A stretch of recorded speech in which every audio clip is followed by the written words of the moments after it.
खलीफा दो उमर फारूक रजी अल्लाह अन्हो के पास एक शख्स गवाही देने के लिए आया। आपने उससे कहा कि कोई ऐसा आदमी ले आओ जो तुमको जानता हो।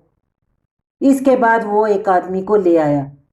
हजरत उमर रजी अल्लाह अन्हो ने उससे पूछा, क्या तुम इस शख्स के करीबी पड़ोसी हो जो इसके आने को और जाने को देखता है? आदमी ने कहा कि नहीं। आपने पूछा, क्या तुम इसके साथ सफर में रहे हो जिसमें आदमी का अखलाक मालूम होता है?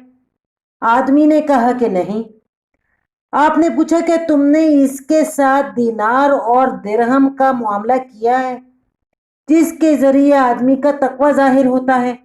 आदमी ने कहा कि नहीं। हजरत उमर रजी अल्लाह अन्हो ने फरमाया, मेरा ख्याल है कि तुमने इसको मस्जिद में देखा है कि वो नमाज पढ़ रहा है और कुरान पढ़ रहा है। कभी वो अपना सर नीचे ले जाता है और कभी अपना सर ऊपर उठाता है। आदमी ने कहा, हाँ। हजरत उमर रजी अल्लाह अन्हो ने फरमाया, तुम वापस जाओ क्योंकि तुम इसको नहीं जानते।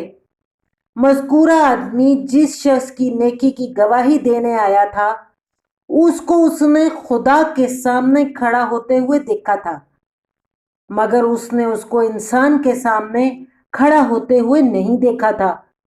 इस बिना पर हजरत उमर रजी अल्लाह अन्हो ने उस शख्स की राय को नहीं माना। हकीकत यह है कि जब तक इंसानी मामलात में कोई शख्स नेक साबित ना हो उस वक्त तक उसकी नेकी का कोई एतबार नहीं।